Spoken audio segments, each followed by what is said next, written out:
The wind outside had teeth that night. It tore across the frozen valley like something alive, screaming through the gaps in the rocks, throwing snow against the windows so hard it sounded like gravel. Daniel sat by the fire with a cup of cold tea he had forgotten to drink, staring at a wall he had stared at 100 times before.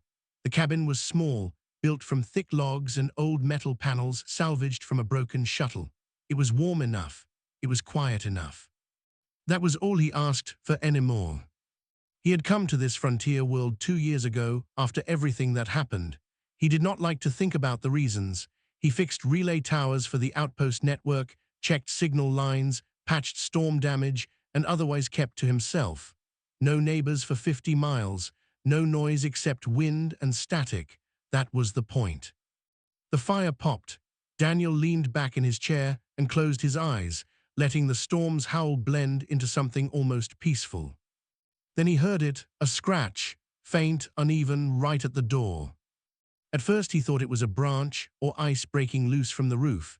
He almost ignored it, but it came again, weaker this time, followed by a small sound that was unmistakably a knock. 3 soft taps, spaced too far apart, like whoever made them barely had the strength to lift their hand. Daniel stood, frowning.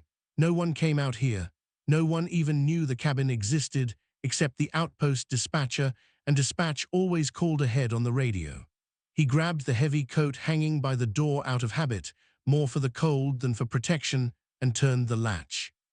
The wind hit him first, sharp and biting, carrying stinging flecks of snow into his face. He squinted against it, and for a moment he saw nothing but white, swirling and endless. Then, low on the ground, right against the doorframe, something moved. It was small, too small to be an adult of any kind. Daniel crouched immediately, ignoring the cold biting through his trousers, and found himself looking at a child. Not a human child. The skin, where it showed beneath torn traveling clothes, had a faint scaled texture, pale blue-gray and dusted with frost. Small horns curved back from the temples, half hidden under a tangle of dark hair. Folded against her back were 2 thin membranous wings, cracked at the edges, clearly not built for a storm like this. She looked up at him.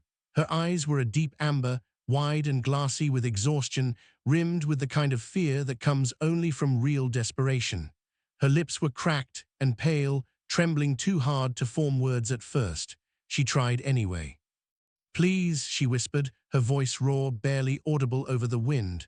"Please save my little brother. I really love him. Please, I can't carry him anymore, Her strength gave out mid-sentence. Her eyes rolled back, and she slumped forward, collapsing into the snow at Daniel's feet. For one frozen second, Daniel did not move. His mind struggled to catch up with what he was seeing. An alien child, alone, in a storm that could kill a grown man in 20 minutes, begging him to save someone else before she even asked for help herself. Then training took over. Old instincts, buried under 2 years of quiet solitude, snapped awake. He scooped the girl into his arms. She weighed almost nothing, which worried him more than anything else so far, and turned to carry her inside. That was when he saw the second shape. A few meters from the doorstep, half buried already, was another small form, smaller than the girl, not moving at all. Daniel's stomach turned cold in a way that had nothing to do with the storm. He laid the girl gently just inside the doorway on a folded blanket, then ran back out into the snow, boots sinking deep with every step. He reached the second shape and brushed the snow away with bare, stinging hands. It was a boy, even younger than the girl, maybe 5 or 6 years by whatever counted for years to his kind. His scales were a paler shade, almost silver where frost had gathered on his skin. His small chest barely moved. His lips had turned an unhealthy shade of blue-gray, and his little wings, tucked uselessly against his back, were coated in ice. Daniel did not wait to think. He lifted the boy against his chest, wrapping his coat around him as best he could, and half ran, half stumbled back toward the cabin. The wind tried to push him sideways with every step, but he kept going, focused only on the door, the warmth, the fire waiting inside. He kicked the door shut behind him with his heel, dropping to his knees beside the girl, who was still unconscious but breathing, and laid the boy down carefully beside her. In the orange light of the fire, both children looked impossibly fragile, small, frozen, and completely at his mercy. Daniel pressed 2 fingers gently against the boy's throat, searching for a pulse. For a long, terrible moment, he felt nothing. Then, faint and irregular, a small flutter answered beneath his fingertips. He was alive, barely, but alive. Daniel exhaled a breath he hadn't realized he was holding and looked between the 2 small, frozen strangers now lying on his cabin floor. Whatever quiet life he had built for himself out here, whatever peace he thought he had found, it had just ended the moment he opened that door. Grabbed every blanket in the cabin, dragged his medical kit from the shelf, and got to work. Outside, the storm raged on, indifferent and endless. Inside, for the first time in 2 years, Daniel had something worth fighting for. Warmth came back to the boy slowly in small, stubborn steps. Daniel worked without stopping to think, peeling away frost-stiffened clothes, wrapping small limbs in warmed blankets, checking breath and pulse every few minutes with the kind of focus he hadn't used in years. He remembered old field training about hypothermia, about warming a person gradually instead of all at once, about the danger of the heart giving out if you rushed it. None of that training had ever been meant for a child with scales and wings, but cold was cold, and a body was a body. The girl woke first. She came awake with a gasp, eyes snapping open, body jerking upright before her mind had even caught up. For a moment, she looked around wildly, lost in the unfamiliar room, firelight throwing strange shadows across the log walls. Then her eyes landed on the small shape lying beside her, and everything else seemed to disappear. "Ronan," she said, voice cracking, and scrambled closer despite her own weakness, ignoring the blanket sliding off her shoulders. "He's alive," Daniel said quickly, keeping his voice low and steady, the way he used to speak to frightened recruits. "His heart's beating. He's cold, but he's alive. I need you to stay calm so I can keep helping him." The girl froze at the sound of his voice, as if only now realizing he was there. She turned to look at him properly for the first time, and Daniel saw the exact moment fear returned to her face. She pulled back instinctively, putting her small body between Daniel and her brother, thin arms spread wide despite trembling from exhaustion. "Easy," Daniel said, raising both hands slowly, showing they were empty. "I'm not going to hurt him, or you." She did not relax. Her amber eyes stayed locked on him, sharp despite the exhaustion behind them, studying him the way a cornered animal studies a threat. Daniel understood the look. He had seen it before, a long time ago, in people who had lost too much too fast and no longer trusted anything that looked like safety. He moved slowly, deliberately, and reached for a small device on the shelf, a battered translator unit he kept for outpost work, used mostly for decoding old distress signals. He set it on the floor between them, turned it on, and spoke again. "My name is Daniel. This is my home. You knocked on my door in the middle of a storm and asked me to save your brother. I did what I could. I'm still doing it. I need you to trust me a little longer, just until he's stable." The translator hummed, converting his words into a series of low clicks and soft tones. The girl's eyes widened slightly at hearing her own language echoed back, however roughly. She glanced at her brother again, then at Daniel, weighing something behind her guarded expression. "Kira," she finally said quietly. "My name is Kira. He is Ronan." "Kira," Daniel repeated. "Good. Now let me look at him again." She hesitated, then shifted aside, just enough to let Daniel kneel beside the boy without stepping fully away. Daniel checked Ronan's pulse again, his breathing, the color slowly returning to his lips. He layered another blanket over him and adjusted the fire to burn a little hotter, careful not to overheat the room too quickly. For a long while, nobody spoke. The only sounds were the crackling fire, the wind outside, and Ronan's slow, shallow breathing. Kira sat curled beside her brother, wings drooping with exhaustion, watching Daniel's every move like she expected him to change his mind at any second. Daniel used the quiet to study her properly. Beneath the fear and exhaustion, there was something proud in the way she held herself, spine straight even while sitting, chin lifted despite trembling hands. Whatever she was, whatever people she came from, asking a stranger for help clearly hadn't come easily to her. She had done it anyway, for her brother's sake. "Where are you from?" Daniel asked eventually, keeping his voice gentle. How did you end up out here in this storm alone? Kira's jaw tightened. For a moment, Daniel thought she wouldn't answer at all. Then quietly she said, our ship, it was attacked. We had to leave fast. There wasn't room, wasn't time for everyone. Her voice cracked slightly on the last words, and she looked down at her brother instead of at Daniel. I grabbed Ronan, I ran, that's all I remember doing right.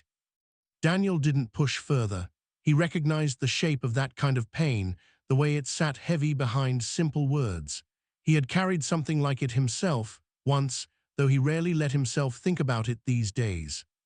You did more than that, he said instead. You got him this far, you kept him alive long enough to find help. That's not nothing. Kira looked up at him, surprised by the words, as if she hadn't expected kindness to come so plainly. She didn't answer, but something in her shoulders loosened, just slightly, the tension easing from pure exhaustion overtaking suspicion. Hours passed. Daniel kept the fire steady, checked on Ronan regularly, and offered Kira warm water and a little food, which she refused at first, then accepted only after he ate some himself in front of her, showing it was safe. Slowly, as the storm raged outside unchanged, something in the small cabin began to shift. Near dawn, Ronan's breathing deepened. His skin regained a healthier color. His small fingers twitched, then curled weakly around the edge of the blanket. Kira leaned close immediately, watching, hardly daring to hope. Then his eyes fluttered open. He survived the night. The storm did not let go easily. It held the valley for 3 more days, burying the cabin under fresh snow each night, sealing the small windows with frost patterns that caught the firelight like broken glass. Daniel didn't mind. For once, the isolation he usually treasured felt useful instead of empty. No one could reach the cabin. No one could take the children away before they were strong enough to survive the trip. Ronan recovered faster than Daniel expected. Children often did, he remembered, though he had never imagined applying that thought to a boy with small silver scales and folded wings. Within 2 days, Ronan was sitting up on his own, wrapped in blankets far too big for him, watching Daniel move around the cabin with wide, curious eyes. Where Kira remained wary and quiet, Ronan seemed to recover his trust just as quickly as his strength. What's that? He asked one morning, pointing at the small radio unit Daniel used to check outpost frequencies. It lets me talk to people far away, Daniel said, crouching down so he wasn't towering over the boy, even through walls of rock and snow. Ronan's eyes lit up, like calling across the sky. Something like that. Kira watched these exchanges from a distance, arms crossed, saying little, but Daniel noticed she never strayed far from her brother's side. Even resting, even sleeping, she positioned herself between Ronan and the door, as if danger might come crashing through it at any moment. Old habits, Daniel guessed, or maybe not so old. Whatever had happened to them clearly hadn't happened long ago. On the 3rd night, with Ronan asleep by the fire and the wind finally beginning to soften outside, Kira finally spoke without being asked. You want to know what happened? She said quietly, staring into the flames rather than at Daniel. You've been patient. You deserve to know. Daniel said nothing, giving her space to continue at her own pace. We lived on a transport ship, Kira said. Not a warship, a home, families, elders, workers, all of us together moving between outposts along the border systems. It should have been safe. We had no reason to expect trouble. Her hands tightened slightly in her lap. Then 3 nights ago we were attacked. Raiders, maybe rivals from our own kind, maybe something else, I don't know for certain. They hit the engines first, then the shield generators. Everything happened so fast. She paused, jaw tightening, before continuing. There was chaos everywhere. Alarms, people running, parents searching for children in the dark because half the lights had failed. I was supposed to be helping the younger ones reach the escape pods. That was my duty during drills, but the drills never prepared anyone for real fire, real screaming. Her voice wavered slightly, though she kept her composure. I found Ronan. I couldn't find our parents in time. There wasn't time to look properly. I made a choice. Daniel remained still, letting her finish. I put him in the last pod with room and got in with him because I wasn't going to let him go alone. The pod launched itself when the ship's systems failed completely. We drifted, then crashed, somewhere in these mountains. I don't know how long we walked after that. I only knew we couldn't stop, because if we stopped, Ronan would freeze, and I would have failed the only thing that mattered. The fire crackled softly in the silence that followed. Daniel let the weight of her words settle before speaking. You didn't fail, he said simply. You got him here. You got him to somewhere safe. That's not failure, Kira. That's the opposite of it.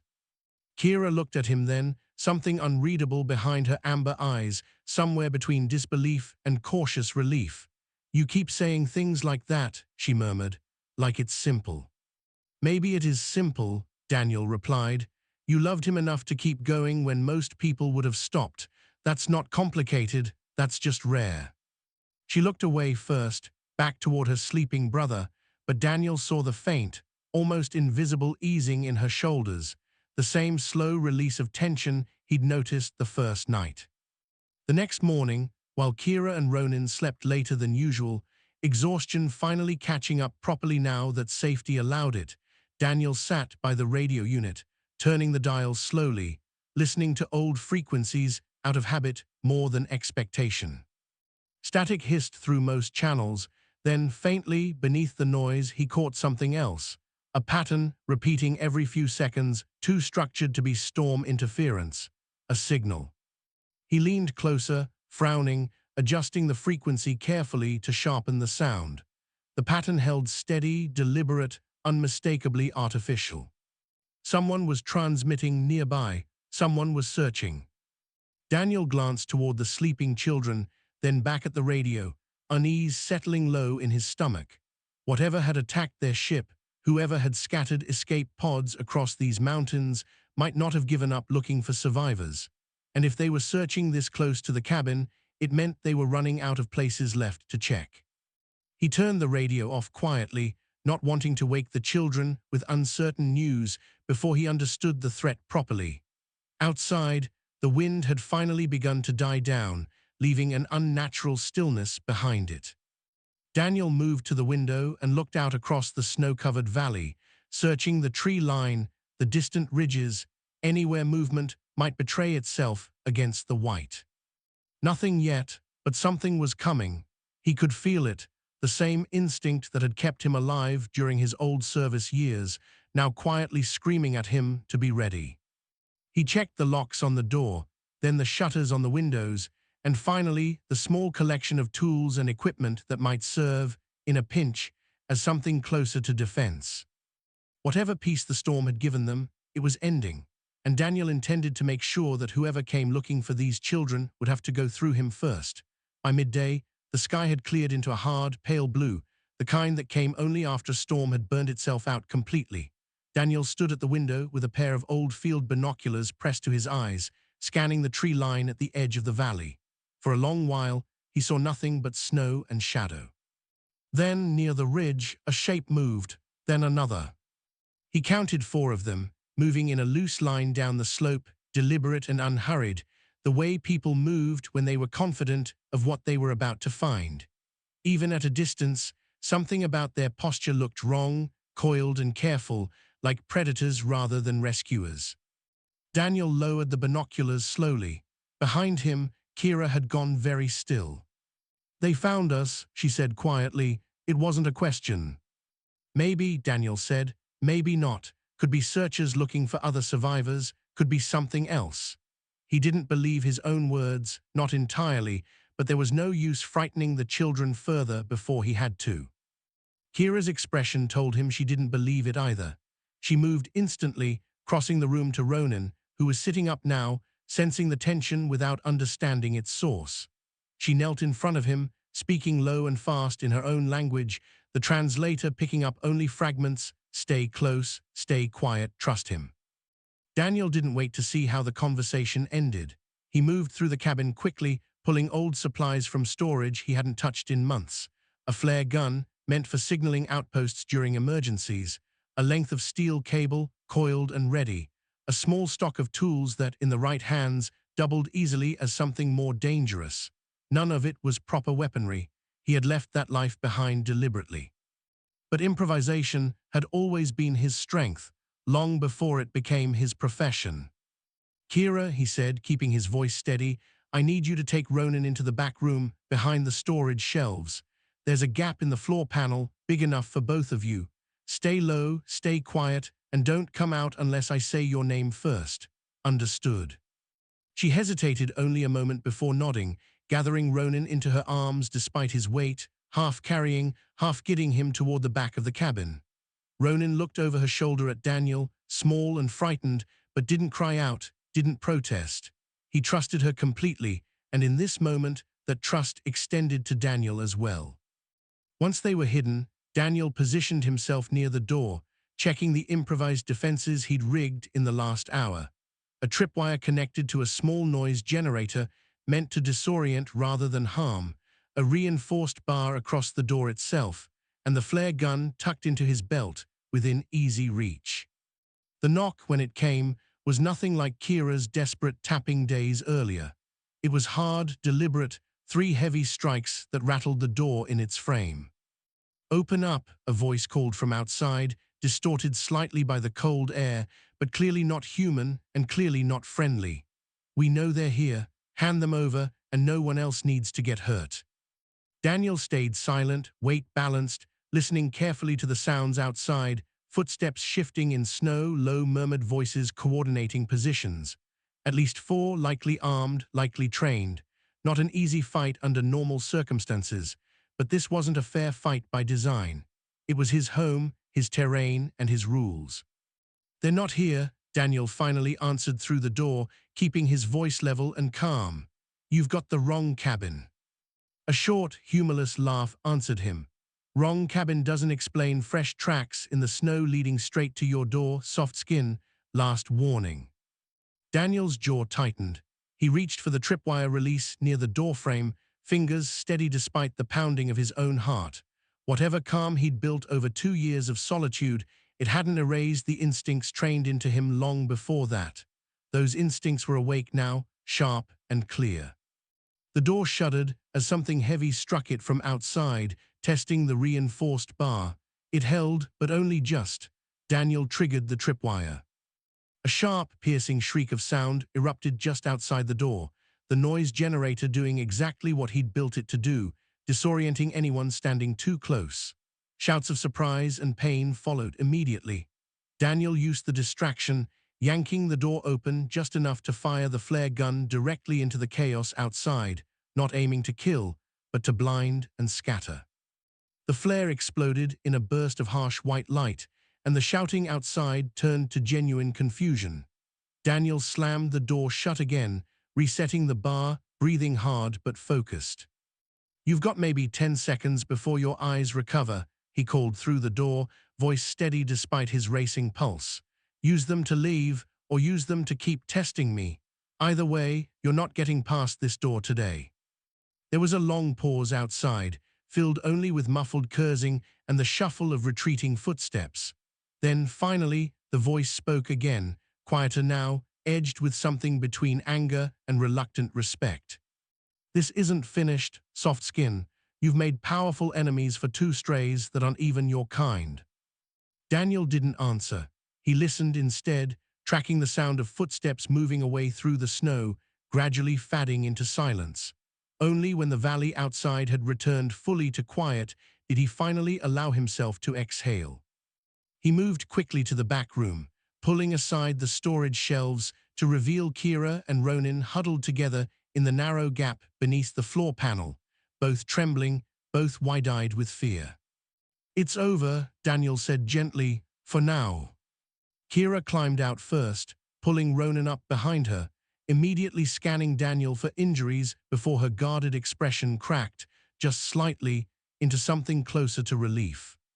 "You fought them," she said, almost disbelieving, "for us." "Of course I did," Daniel said simply, as if it needed no further explanation. But even as relief settled over the small cabin, Daniel's mind was already working ahead. The attackers had retreated, but their parting words echoed uncomfortably in his thoughts. This wasn't finished, and next time they might not come with only 4. The cabin felt different after the attack, quieter in a way that had nothing to do with sound. Daniel sat by the fire late that night, cleaning and resetting the small defenses he'd used earlier, while Kira sat across from him, watching in silence. Ronin had finally fallen asleep, worn out from fear rather than cold this time, curled beneath a blanket close to the warmth of the flames. "You could have handed us over," Kira said eventually, breaking the long silence between them. "It would have been easier, safer for you." Daniel didn't look up from the tool in his hands. "Maybe," he admitted, "but easier isn't always right." "Why does it matter to you?" she pressed, genuine confusion coloring her voice now. "We are not your kind. We are strangers. You knew nothing about us 3 days ago." Daniel set the tool down slowly, considering his answer carefully before speaking. "Where I come from, that's not really how it works," he said. "Doesn't matter what someone looks like or where they're from. If a child knocks on your door in a storm asking you to save someone they love, you don't stop to check if they're your kind first. You just help." Kira studied him for a long moment, something shifting behind her guarded eyes. "Among my people, showing weakness like that, asking for help from an outsider, it's considered shameful, a failure of strength." Her voice softened slightly. "I broke that rule the moment I knocked on your door. I told myself I didn't care what it meant, as long as Ronan survived. But some part of me still expected you to turn us away. Everyone else in my life would have." "Then everyone else in your life was wrong," Daniel said simply. Kira lowered her gaze to the fire, quiet for a while before speaking again, her voice smaller than before. "Ronan is all I have left. Our parents, our whole ship. I don't know if anyone else survived. If I lost him too, after everything." She stopped herself, jaw tightening, unwilling to finish the thought aloud. Daniel understood that unfinished sentence better than she realized. "I lost someone too," he said quietly, surprising himself with how easily the words came. "A long time ago, someone I was supposed to protect and couldn't. That's part of why I came out here, to this cabin, this quiet corner of nowhere. Easier to stop caring about people if there's no one around to care about."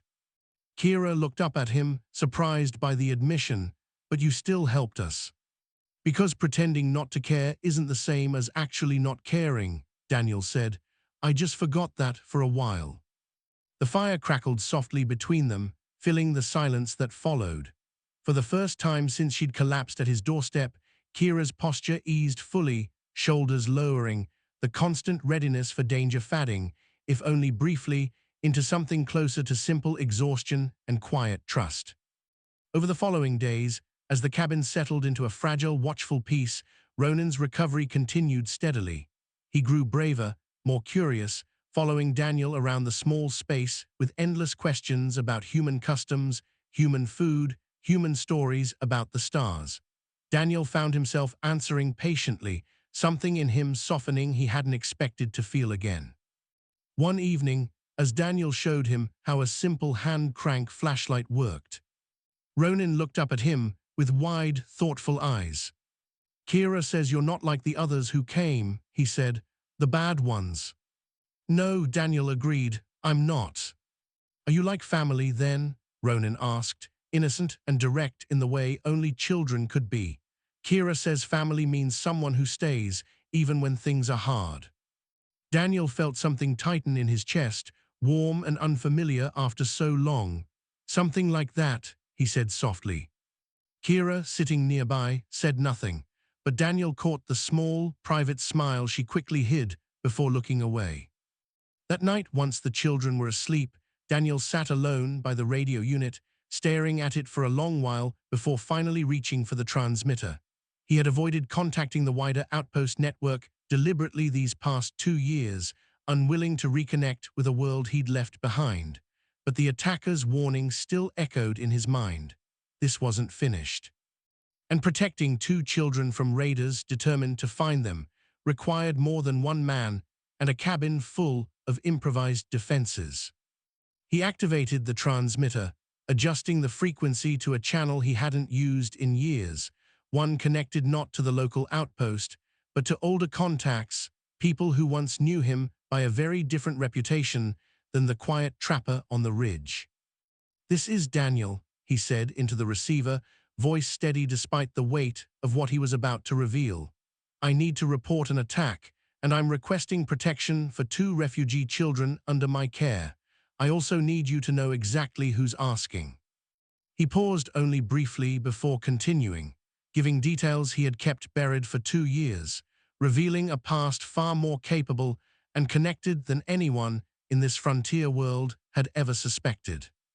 By the time he finished the transmission, the fire had burned low, and outside, the stars had emerged clear and bright across the settled snow. Daniel switched off the radio and sat back, feeling, for the first time since he'd opened that door to a freezing, desperate child, that he was finally doing something that mattered again. Whatever came next, he wasn't facing it alone this time, and neither were Kira and Ronan. 3 days after Daniel sent his message, the sky brought something other than snow. It started as a low hum in the distance, faint enough that Kira noticed it before Daniel did, her hearing sharper than his in ways he was only beginning to understand. She stood at the window, tense and alert, watching the horizon. "Something's coming," she said, "from the sky, not the ground this time." Daniel joined her, scanning the pale morning light until he saw it too, a shape descending steadily through the clouds, too controlled and steady to be a threat approaching carelessly. As it drew closer, he recognized the outline, and something in his chest loosened with relief. A transport shuttle, marked with insignia he hadn't seen in 2 years, but hadn't forgotten either. "Friends," he said simply, answering the question in Kira's wary expression. The shuttle landed carefully in the clearing beside the cabin, engines lowering into a quiet hum before shutting off completely. Kira instinctively moved closer to Ronan, protective even now, even after everything. Daniel placed a steady hand on her shoulder. "It's all right," he said. "This is the help I promised." The shuttle's hatch opened, and a small group disembarked, moving with practiced efficiency, scanning the surroundings before approaching the cabin. At their front walked a woman with sharp eyes and a calm, authoritative presence, someone Daniel clearly recognized from his transmission the night before. "Daniel," she said, offering a brief nod of greeting, though her gaze quickly moved to Kira and Ronan standing just behind him. "You weren't exaggerating." "I never do," Daniel replied evenly, "not about things that matter." The woman studied the children carefully, though not unkindly, before addressing them directly through her own translator device. "My name is Anna. I lead the regional response team out here. Daniel's report reached us just in time. We've already identified the group responsible for the attack on your ship, a rogue faction operating outside any recognized authority. They've been raiding smaller transports along this border for months, using isolated attacks and scattered survivors like yourselves to avoid detection." Kira's grip on Ronan's shoulder tightened slightly, old fear resurfacing. "Are they still out there, still searching for us?" "Not anymore," Anna said firmly. "Our teams intercepted their main camp less than an hour ago, following the same tracks that led them here. They won't be searching for anyone again." Relief passed visibly across Kira's face, the tension she had carried since the very first night finally beginning to release. Ronan, sensing the shift, tugged gently on her sleeve. "Does that mean we're safe now?" he asked. "Really safe." "Really safe," Daniel confirmed, crouching down to meet the boy's eyes directly. "No one's coming to hurt you or your sister anymore." Anna continued, addressing both Daniel and the children together. "We've also confirmed there were other survivors from your original transport, scattered across nearby systems. Nothing certain yet about your parents specifically, but the search continues, and we won't stop looking. In the meantime, you'll both be granted protected status under human territory law, guaranteed safety and support for as long as you need it." Kira looked between Anna and Daniel, processing everything slowly, cautious relief mixing with lingering disbelief. Just like that, strangers, protecting us, searching for our family, expecting nothing in return. "That's usually how it works around here," Daniel said, a faint smile tugging at the corner of his mouth. "Told you, didn't I?" Anna's team spent the following hours securing the area, confirming reports, and preparing transport arrangements. Throughout it all, Kira stayed close to Daniel, quieter than usual, clearly turning something over carefully in her thoughts. Finally, as evening approached and the shuttle crew began final preparations for departure, she approached him directly, Ronan standing loyally at her side. "Among my people," she said carefully, choosing her words with unusual formality. There is a gesture reserved only for those who protect family, even when they have no obligation to. It is rarely given to outsiders, almost never. She extended both hands toward Daniel, palms upward, then closed them gently around his, in a slow, deliberate motion, bowing her head slightly as she did. Ronan mimicked the gesture immediately beside her, small hands wrapping earnestly around Daniel's fingers. "Thank you," Kira said quietly, voice steady despite clear emotion behind it, "for opening your door, for not turning us away, for proving that not everyone forgets kindness, even in a storm." Daniel felt something warm settle deep in his chest, an emotion he hadn't allowed himself to feel fully in a very long time. "You're welcome," he said simply, "both of you." Ronan looked up at him, hopeful and unguarded in the way only children could manage. "Will we see you again, after we leave?" Daniel glanced toward Anna, who offered a small, knowing nod, already anticipating the question before it was fully asked. "Actually," Daniel said, looking back down at Ronan, then toward Kira, "I think it's time I stopped hiding out here alone. If you two are willing, I'd like to stay close. Watch out for you both, the way you two watched out for each other." Kira's carefully guarded expression finally broke completely, replaced by something bright and unmistakably hopeful. "You would do that? Leave this place just for us?" "This place was never really home," Daniel admitted. "Not until a freezing dragon child knocked on my door and reminded me what it felt like to care about something again." As the shuttle prepared for departure, carrying with it the promise of safety, family, and a future none of them could have predicted just days earlier, Daniel took one last look back at the small cabin nestled in the snow. The storm that had once symbolized his isolation now felt like nothing more than a memory, the beginning of something unexpected rather than an ending. Beside him, Kira and Ronan stood close, no longer strangers, no longer merely survivors, but something closer to family. And as the shuttle rose into the clearing sky, leaving the frozen valley behind, Daniel finally understood that sometimes the greatest rescues weren't about who saved whom, but about who chose, against every instinct toward isolation and fear, to open the door in the first place.